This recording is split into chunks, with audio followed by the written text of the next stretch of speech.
Shalom,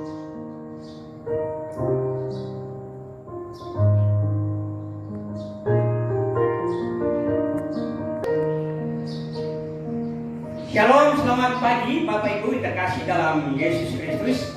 Kita jumpa lagi pagi ini dengan firman Tuhan yang menyapa kita. Pagi ini kita berbicara tentang suatu perbandingan karakter antara kita manusia dengan Tuhan, yang saya ambil dalam Matius pasal 7 ayat 7 sampai 11. Sebelumnya mari kita berdoa.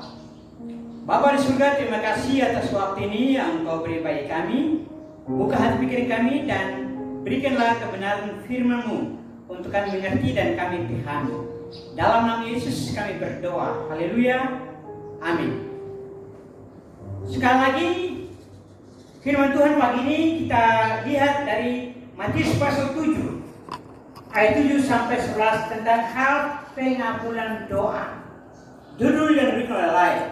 Tapi saya memberikan judul yang berbeda, yaitu jangan pernah takut. Dia Tuhan tetap bersama Anda. Itu judul utama. Dan kenapa saya memberikan judul demikian? Dan ini kita akan lihat dari sisi yang tidak bisa terlepas dengan judul itu, yaitu karakter, sikap Tuhan terhadap setiap orang yang percaya. Karakter manusia dengan karakter Tuhan itu memiliki perbedaan dari sisi pelayanan, bahkan mungkin semua hal, tentang kualitas maupun bukan kualitas, yang terbaik maupun bukan yang terbaik. Nah, oleh karena itu mari kita melihat ada beberapa hal penting yang terkait dengan jangan pernah takut. Dia tetap bersama Anda. Yang pertama kita melihat dari sisi penegasan Tuhan dalam pengajarannya tentang kepedulian atau perhatian Allah Bapa di surga kepada orang percaya. Tuhan Yesus berangkat dari 3 kata penting, yaitu minta, cari, dan ketuk. Artinya dalam ayat yang ke-7 sampai ayat yang ke-8 saya bacakan demikian. Mintalah maka akan diberikan kepadamu, carilah maka kamu akan mendapat, ketuklah maka pintu akan dibukakan bagimu. Karena setiap orang yang meminta menerima, dan setiap orang yang mencari mendapat, dan setiap orang yang mengetuk baginya pintu dibukakan. Nah, pengajaran Yesus di sini menjelaskan tentang atau memberikan penegasan tentang siapa Tuhan yang kita percaya itu. Dia adalah pribadi yang sangat peduli akan kehidupan kita. Dia adalah pribadi yang tidak pernah menutup diri dengan umat percayanya. Yesus menjelaskan tentang Tuhan yang kita percaya itu adalah pribadi yang tidak jauh dari saudara dan saya. Perhatikan 3 kata penting itu. Kita berangkat dari 3 kata penting itu yang menjelaskan tentang kepeduliannya, yang menjelaskan tentang dekat kepada kita. Dia tidak pernah jauh. Artinya minta, ketuk, dan cari. 3 kata ini menjelaskan tentang karakter Tuhan yang tidak pernah beranjak dari kehidupan kita hari pas hari. 3 kata penting itu beda dengan orang yang memiliki pemahaman sekuler liberal. Ya, mereka menganggap bahwa Tuhan itu sudah jauh tinggalkan kita. Indikatornya adalah kenapa kejahatan terus merajalela, dosa terus bertambah. Tetapi sesungguhnya tidak demikian. Tidak demikian kebenaran firman Tuhan menjelaskan untuk kita pagi ini. Jadi penjelasan Yesus tentang Tuhan yang kita percaya adalah Tuhan yang dekat kepada umatnya. Tuhan yang tidak pernah jauh dari umatnya. Yesus menjelaskan tentang kasih yang besar kepada umatnya. Dia tidak pernah mengabaikan kita untuk kebutuhan dasar kita. Napas, hidup, kesehatan, kekuatan, keselamatan, makan, minum, dan pakai. Itu yang Yesus menjelaskan. Berangkat dari 3 kata penting tadi itu, minta, cari, dan ketuk. Semua kata-kata yang dipakai oleh Yesus itu menggambarkan tentang sifat dan karakter Allah Bapa di surga yang setia, yang dekat, yang tidak pernah mengabaikan saudara dan saya sebagai orang yang percaya. Jadi jangan pernah takut, dia tetap setia bersama Anda. Yang kedua, perhatikan ayat 11 bagian B. Saya ulangi. Yang kedua, perhatikan ayat 9 sampai 11 bagian B. Yesus berbicara tentang perbandingan. Bagian pertama tadi, Yesus menjelaskan tentang bagaimana karakter dan sifat Allah Bapa yang tidak pernah mengabaikan saudara dan saya. Sekarang Yesus beranjak kepada suatu perbandingan antara karakter sifat dan pelayanan Allah kepada manusia dan karakter sifat dan pelayanan manusia dengan manusia.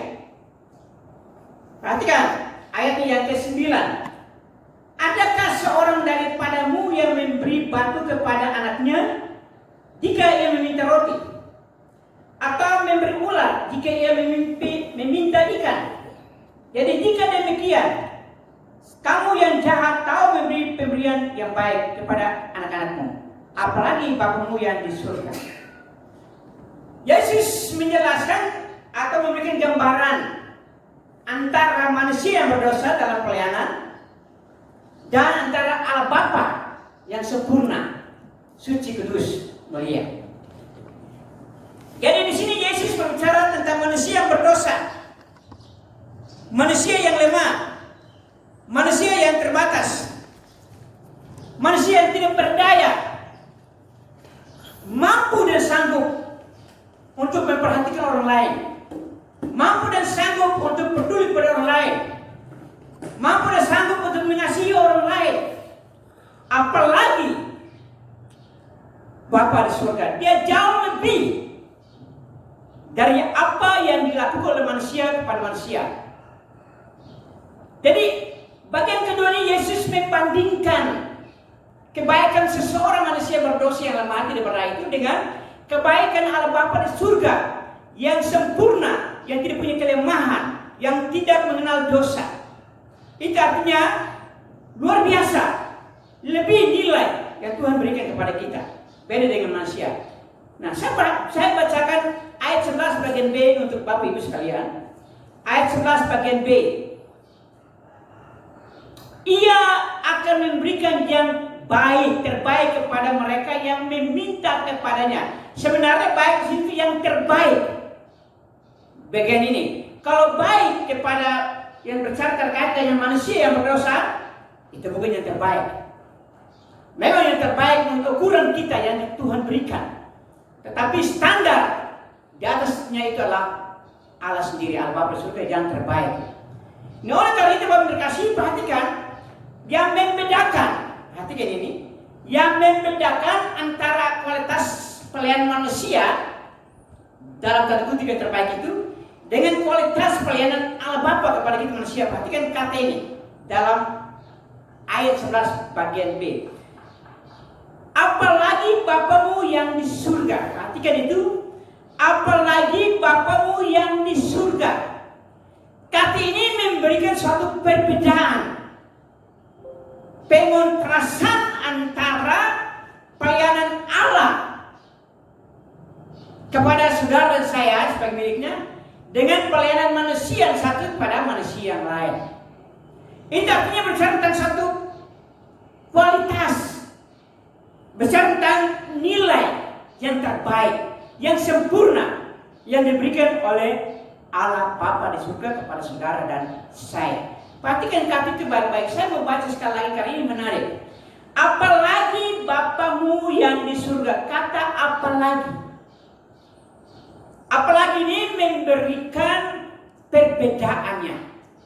Pelayanan antara sesama manusia dan Tuhan dengan saudara. Atau Tuhan kepada saudara. Jadi bagian ini menegaskan tentang kesetiaan Tuhan kepada umatnya. Kalimat pendek ini memberikan penekanan serta pengontrasan yang tegas dan kuat bahwa semua pemberian kepedulian dan perhatian seseorang kepada yang lain tidak memiliki nilai kualitas terbaik dibandingkan dengan Tuhan kita, Bapa kita di surga. Perhatikan lagi kata-kata yang bisa membedakan itu. Perhatikan dalam bagian bacaan kita itu adalah baik menurut manusia yang jahat dan berdosa, baik Bapa di surga, Tuhan yang kudus dan suci. Ini perbedaan-perbedaan yang menunjukkan nilai kualitas pelayanan. Manusia dengan manusia yang berdosa. Manusia yang berdosa mendapat pelayanan dari pribadi yang tidak berdosa. Itu artinya bicara tentang nilai, kualitas nilai yang terbaik. Nah, jadi sangat jelas perbandingan yang menekankan tentang kualitas kebaikan yang tidak bisa disamakan oleh pribadi siapapun karena manusia adalah ciptaannya. Apalagi telah jatuh dalam dosa sehingga pemberian pengorbanan apapun dari manusia yang satu kepada manusia yang lain tidak sama dengan apa yang diberikan kepada kita oleh Bapa di surga. Sesuatu penegasan yang mencerminkan perbuatan, pelayanan dan sikap Tuhan yang berkualitas, sempurna, yang tidak kurang, apalagi cacat dalam perhatiannya kepada anak dan saya. Oleh karena itu patut saudara bersyukur, berterima kasih kepada Tuhan karena saudara adalah miliknya, anaknya, sehingga dia pasti dan tidak pernah lalai dalam memberikan yang terbaik kepada saudara dalam kebutuhan-kebutuhan khusus. Mengapa Yesus mengawali bagian ini dengan ungkapan minta, cari, dan ketuk? Apakah mencerminkan Tuhan tidak peduli? Apakah Tuhan vakum? Berdiam diri saja? Tidak tahu atau pelit dan kikir kepada kita? Tidak. Sama sekali jauh dari itu. Di sini Yesus mau memberikan penekanan lain tentang karakter kebaikan atau kasih yang kuat dan hebat kepada umatnya. Juga berbicara tentang perlunya hubungan komunikasi yang aktif dan intens antara umatnya, saudara dan saya, kepada dia. Perhatikan itu, kita baca Yeremia pasal 29 ayat 13 dan 12. Yeremia pasal 29 ayat 12 dan 13.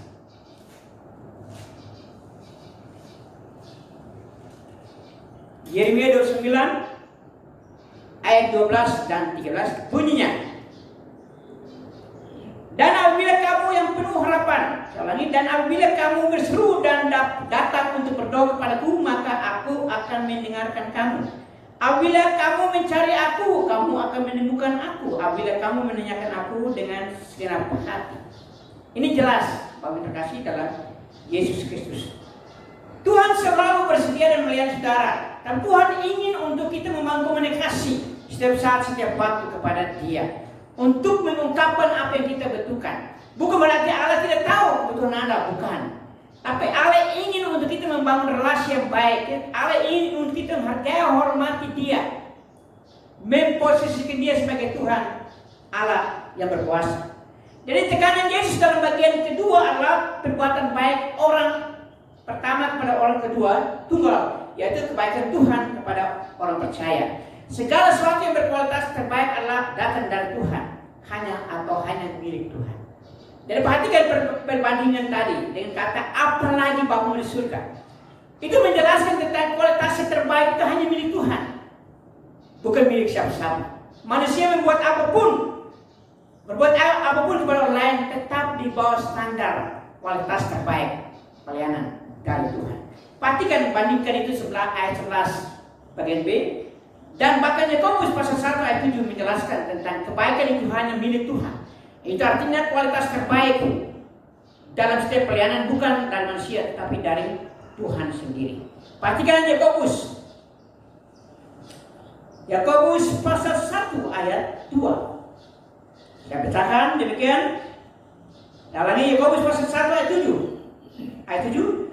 Orang yang demikian janganlah mengira bahwa ia akan menerima sesuatu dari Tuhan tentang kebaikan. Jadi kebaikan adalah sesuatu perbuatan atau tindakan yang mencerminkan dan menimbulkan kebahagiaan. Tindakan perbuatan yang baik itu menimbulkan kebahagiaan kepada pihak lain.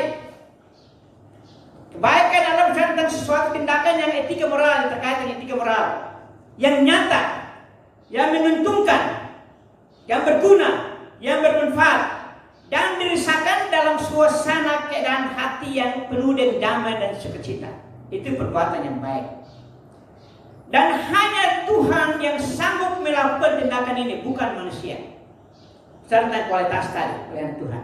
Bandingkan Roma pasal 2 ayat 4, pasal 11 ayat 22. Bapak Ibu akan bacakan itu. Ulangi lagi, Roma pasal 2 ayat 4, Roma pasal 11 ayat 22. Yang menjelaskan tentang kebaikan. Kualitas kebaikan itu hanya milik Tuhan. Nilai-nilai kebaikan yang sempurna itu hanya milik Tuhan. Jadi dua ayat ini menekankan tentang kebaikan dan kemurahan hati Allah yang mengasihi Anda dan saya sebagai orang percaya. Perbuatan baik Tuhan itu mencerminkan kasih yang dalam dan sempurna, menyatakan sifat yang bijaksana dan penuh kuasa. Perhatikan Mazmur 104 ayatnya yang ke-24 sampai 31. Jadi kebaikan Tuhan adalah berbicara tentang kualitas dari nilai kebaikan atau kemurahan, alias tanpa cacat kepada anak dan saya sebagai miliknya. Itu sebabnya mengapa Yeremia berkata, janganlah menaruh harapan kepada manusia untuk berbuat baik. Kalau engkau menaruh harapan kepada manusia untuk berbuat baik, engkau akan kecewa. Kenapa? Karena manusia tidak sempurna dalam kebaikan. Berharap hanya kepada Tuhan. Jadi sekali lagi, yang kedua dalam bacaan kita tadi itu adalah suatu perbandingan untuk mempertegas antara kualitas manusia berbeda dengan kualitas pelayanan Tuhan kepada saudara dan saya.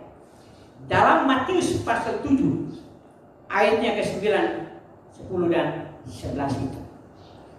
Nah, dengan demikian, Bapak terkasih, kesimpulannya adalah Anda dan saya jangan pernah takut terhadap pergumulan apapun.